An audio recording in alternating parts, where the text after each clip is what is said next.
कि NCERTs are very good source for GK portion, general awareness का जो portion है उसमें पॉलिटी, हिस्ट्री, इकोनॉमिक्स और ज्योग्राफी।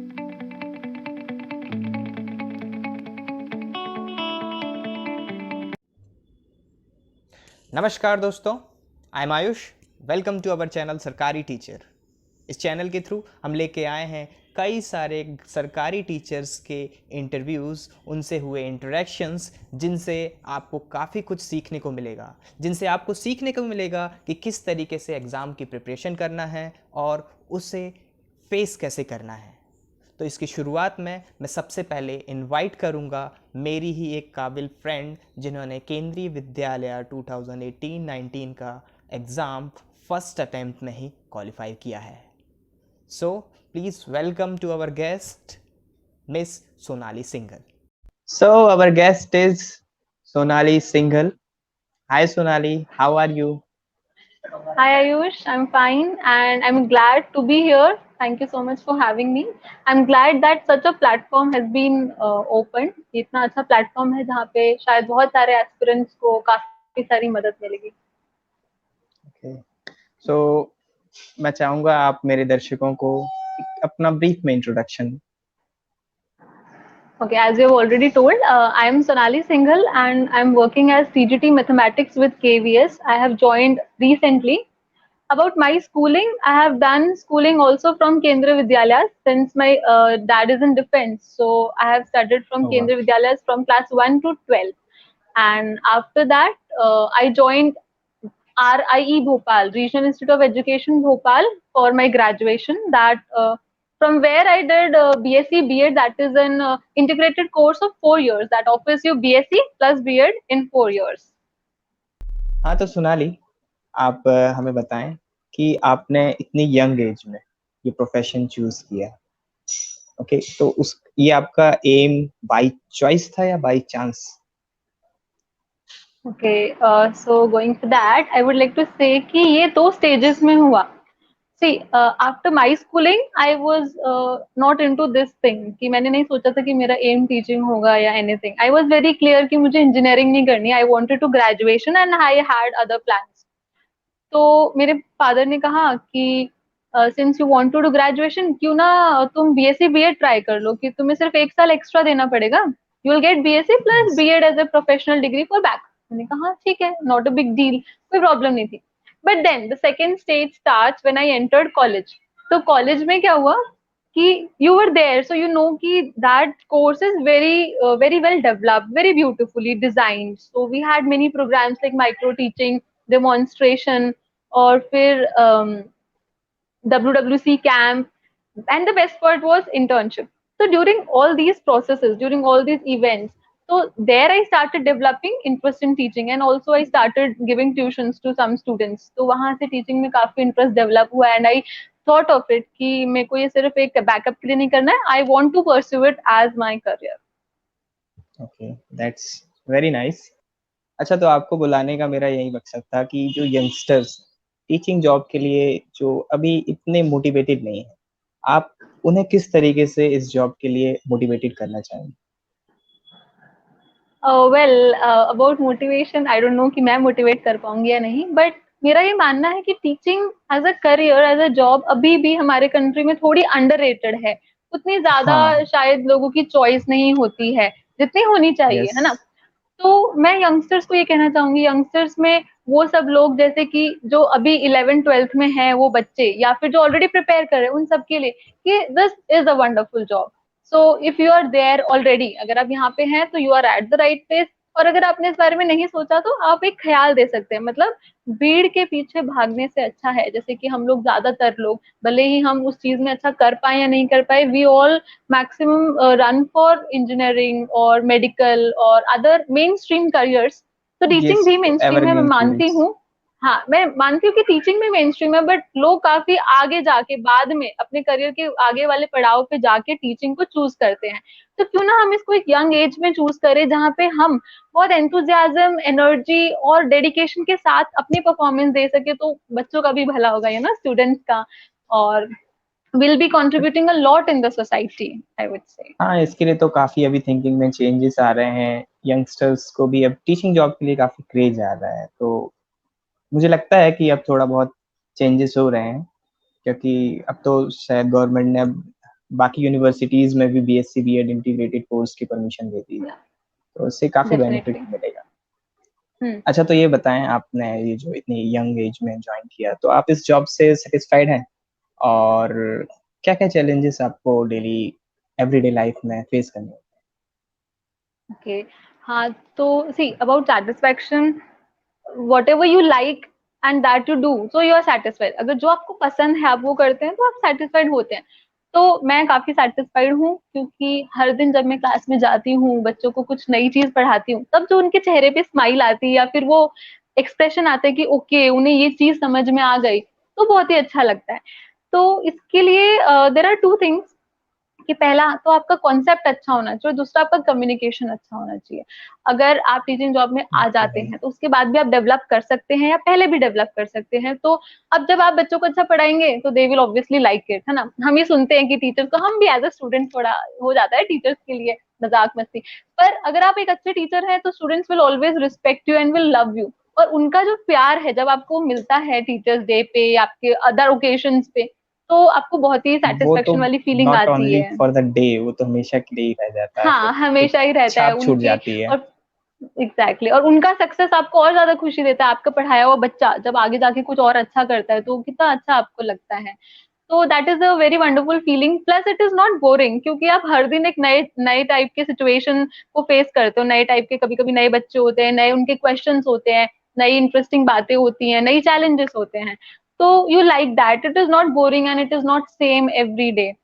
प्लस चैलेंजेस की बात करें तो चैलेंजेस मैंने कहा तभी आते हैं अगर हम अपने परफॉर्मेंस अच्छे से नहीं दे पाते, तभी वो चैलेंजेस आते हैं। हाँ, तो मैं वो तो है। I make sure that what ever I teach I know that very well, मेरा उसका बेस क्लियर है, मैं बच्चों को अच्छे से कम्युनिकेट कर पा रही हूँ। तो फिर इट वर्क्स वेल, आराम से हो जाता है काम, मजा भी आता है, बच्चों के साथ मजाक मस्ती भी होती है, कभी कभी गुस्सा भी करना पड़ता है। तो ऐसे डिफरेंट चीजें होती रहती हैं, तो I enjoy it every day seriously.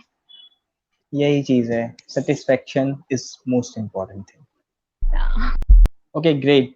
तो आप अब ये बताएं कि आपने अपने रिटन एग्जाम की प्रिपरेशन के लिए कौन कौन से रिसोर्सेज, स्टडी मटेरियल्स, इन सब का यूज किया? ओके, पहले तो मैंने सिलेबस वगैरह को जॉट डाउन कर लिया था, syllabus, previous year question paper, और मैंने कुछ सीनियर से बात की थी फोन पे जिनका ऑलरेडी सिलेक्शन हो चुका है। और ये बात सही है कि यूट्यूब पे उतने इंटरव्यूज हमें अवेलेबल नहीं है जो कि डायरेक्ट सिलेक्टेड कैंडिडेट से बात करवाएं, तो I talk to my senior. So ये सब जॉट डाउन करने के बाद मैंने देखा और मैंने पता किया, and I want to tell everyone कि NCERTs are very good source for GK portion, general awareness का जो पोर्शन है उसमें पॉलिटी, हिस्ट्री, इकोनॉमिक्स और ज्योग्राफी सबके लिए आप स्टार्ट कीजिए 6 to 10 एनसीईआरटी से, that will build your base and the concept. उसके बाद आप मूव कर सकते हैं 11th-12th के एनसीईआरटी, मतलब हमारे एग्जाम हाँ, में खुद डायरेक्ट क्वेश्चंस 2-3 डायरेक्ट आए थे एनसीईआरटी 11th-12th की ज्योग्राफी से। तो I recommend NCERT is the most. ये कहने में थोड़ा सा ऐसे लगता है कि एनसीईआरटी इतनी सारी हैं, बट आप उन्हें पढ़ने बैठे बहुत जल्दी जल्दी खत्म हो जाती है, एनसीईआरटी उतनी ज्यादा नहीं है। मैथ्स और रीजनिंग के लिए, वैसे तो मेरा सब्जेक्ट मैथ्स है तो मुझे ज्यादा प्रॉब्लम नहीं थी, पर उसके अलावा मैंने एसएससी सीजीएल के जो प्रीवियस ईयर क्वेश्चंस थे उनसे प्रैक्टिस करी, क्योंकि उनका लेवल कहीं ना कहीं थोड़ा बहुत सिमिलर ही होता है। और ऐसा। इंग्लिश के लिए I okay. Did not prepare much, but एक बुक आती है एसपी बख्शी करके, अरिहंत की, आप उसे यूज कर सकते हैं। हिंदी के लिए जनरल मटेरियल्स को मैंने रेफर किया था, कोचिंग मटेरियल्स कुछ कुछ मिल जाते हैं, ग्रामर वगैरह आप थोड़ा पढ़ सकते हैं, वो कैब वगैरह अच्छी कर सकते हैं। और उसके अलावा pedagogy, the most important, pedagogy के लिए what happened, when I prepared for CTET, तो सीटीईटी के टाइम पे एक बुक खरीदी थी अरिहंत की, तो उसमें जो पेडागोजी का हाँ पोर्शन है हाँ, वही मैंने रेफर वो किया मेरे था। पास भी है। हाँ राइट, वो ही रेफर किया था, प्लस कॉलेज में तो अच्छे से पढ़ाया ही गया था, मैं तो वो नॉलेज काम आई। प्लस फ्रेंड से डिस्कशन कर लिया था कुछ कुछ बहुत सारे क्वेश्चंस को। और I want to also tell कि पेडागोजी के पोर्शन में काफी सिचुएशनल क्वेश्चंस आती हैं, तो आप एज अ टीचर इस सिचुएशन में उस सिचुएशन में क्या करेंगे, तो वो एटीट्यूड भी आप डेवलप कर सकते हैं, जो कि काफी हेल्पफुल होगा। उसमें तो ऐसा है कि सिचुएशनल क्वेश्चंस में हम उस सिचुएशन को खुद फील करें, अपने आप को हाँ उस जगह पे रख एग्जैक्टली, दें, तो एग्जैक्टली डायरेक्ट आंसर आता है, उसमें कोई ज्यादा दिक्कत नहीं राइट राइट, है। हाँ। और वैसे कॉलेज में तो हमें इतना अच्छा नॉलेज दिया गया है, उसकी बात ही अलग है।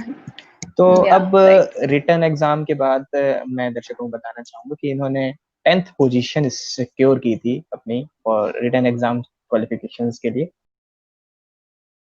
और उसके बाद इंटरव्यू को लेके आपके मन में क्या चल रहा था कि किस तरीके से उसकी प्रिपरेशन करेंगे, मन में क्या चल रहा था? हाँ, सी रिटन के लिए मैंने काफ़ी प्रिपेयर किया था और रिटन में आपने बताया कि रैंक अच्छी थी, एक्चुअली मार्क्स भी अच्छे थे, 101 आए थे 150 में से।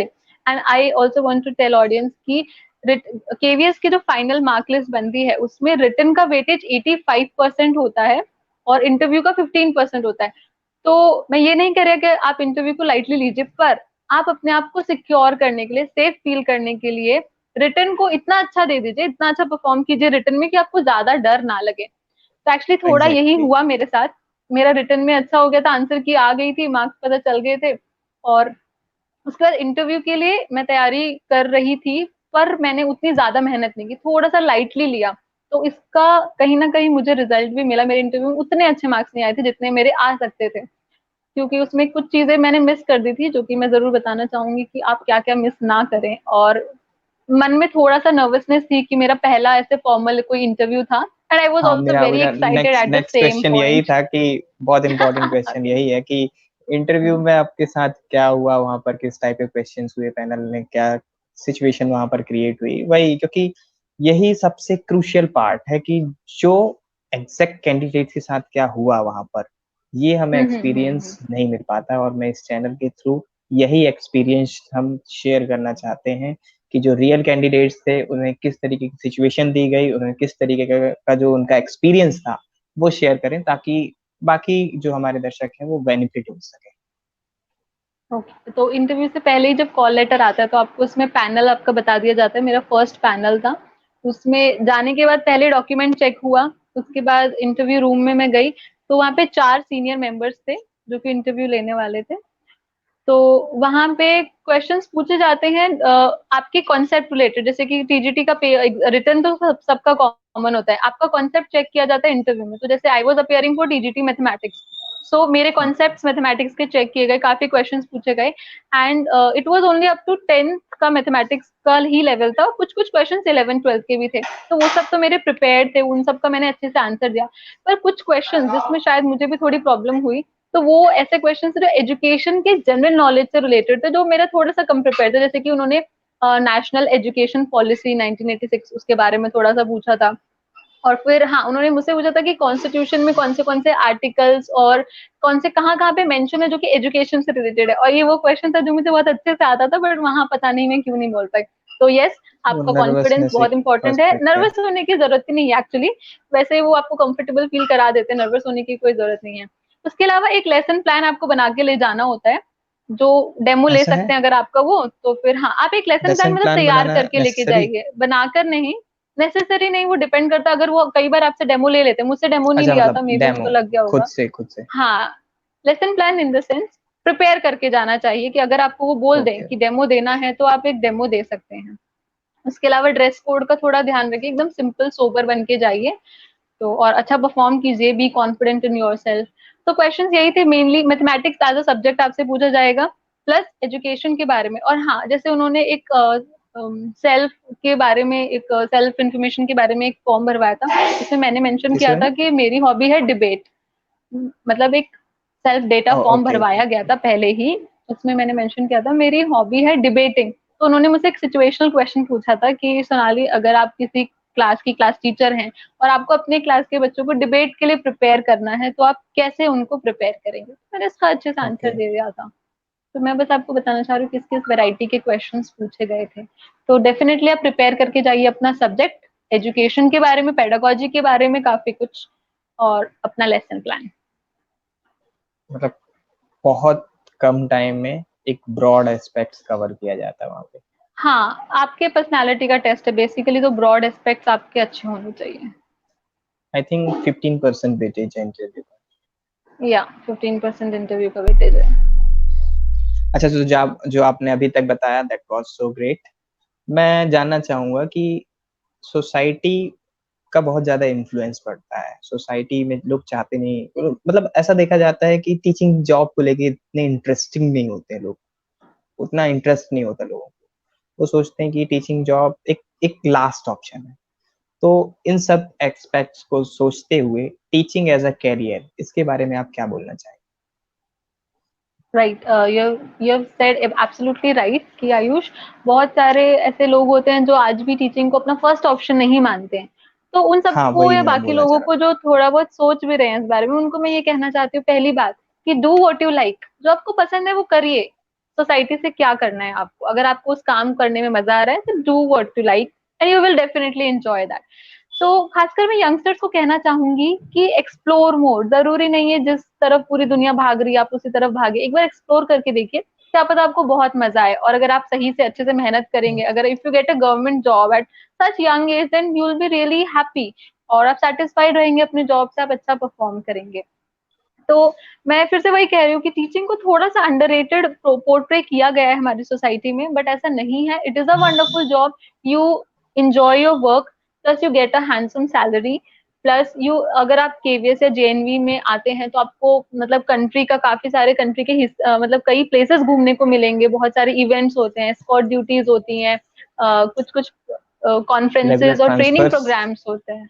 राइट, और रेगुलर ट्रांसफर्स होते हैं। तो ट्रांसफर्स। आप, हाँ, तो आप पूरे ऑल ओवर इंडिया आप घूमने का आपको मौका मिलेगा, आपकी पर्सनालिटी डेवलप होगी, आप खुद बच्चों को पढ़ा के सेटिस्फाइड फील करेंगे। जब आप बच्चों को पढ़ाएंगे और उन्हें वो चीज समझ आ जाएगी, तो आपके चेहरे पे एक अलग ही स्माइल होगी। तो जो जिन लोगों ने, जिन यंगस्टर्स ने इस बारे में सोचा नहीं है, उनको मैं ये कहना चाहूंगी कि प्लीज सोचिए। आप इस बारे में सोच सकते हैं। It's a wonderful job option, it's a wonderful career. और जो लोग इस लाइन में ऑलरेडी हैं, जो प्रिपेयर कर रहे हैं बट कुछ डाउट्स है, उनको मैं ये कहना चाहती हूँ कि you are at the right path, आप एक सही जगह पे हैं। बस थोड़ा सा पेशेंस और थोड़ा सा हार्ड वर्क आपको अपने एम तक जरूर पहुंचा देगा। फर्स्ट सेकेंड अटेम्प्ट ना सही, थर्ड अटेम्प्ट ही सही, फोर्थ अटेम्प्ट सही, whatever it takes, but the most important thing is you reach where you want to be. So keep hard working, keep learning and be a little bit patient. तो आप थोड़ी सी मेहनत कीजिए। एक बहुत ही प्यारी सी अच्छी सी जॉब है ये, और इफ अगर गवर्नमेंट जॉब है, if you get that also, तो सोने पे सुहागा हो जाएगा, आपकी लाइफ वो टाइम तो है, सिक्योरिटी हो आजकल जाएगी, यही करियर सबसे ज्यादा सिक्योर। मुश्किल टास्क या राइट। है। Thank you Sonali. I hope आप सभी लोगों को ये इंट्रोडक्शन बहुत ही अच्छा लगा होगा और काफी कुछ जानकारी मिली होगी। Thank you so much Ayush. In fact I should thank you for having me here. So मैं अपने दर्शकों को बताना चाहता हूँ कि इस तरीके के और भी बहुत अच्छे अच्छे इंटरव्यूज जो कि सिलेक्टेड कैंडिडेट्स हैं, हम उन्हीं के थ्रू उनके ट्रू एक्सपीरियंसेस इस चैनल के थ्रू शेयर करेंगे, ताकि उन्हें ज्यादा से ज्यादा एक सेंसिबल, एक एकदम ट्रू नॉलेज मिल सके, किस तरीके से तैयारी करनी है, किस तरीके से उनको स्ट्रेटजीज प्लान करनी है, और सबसे मेन बात कि किस तरह से इंटरव्यू को फेस करना है। तो इन्हीं सब जानकारी के लिए आप जुड़े रहिए हमारे चैनल से। और हाँ, जो भी आपको कोई भी तरीके के क्वेश्चंस हों, कोई भी क्वेरीज हैं, हमें कमेंट सेक्शन में आप कमेंट कर सकते हैं। हम उस कमेंट के थ्रू आपकी जो भी प्रॉब्लम है उसको नेक्स्ट वीडियो में रिजॉल्व करेंगे। तो आप लोगों को मैं लास्ट में बस एक ही बात बोलना चाहूंगा कि please like, like, share, share, subscribe. Subscribe. Thank you for watching.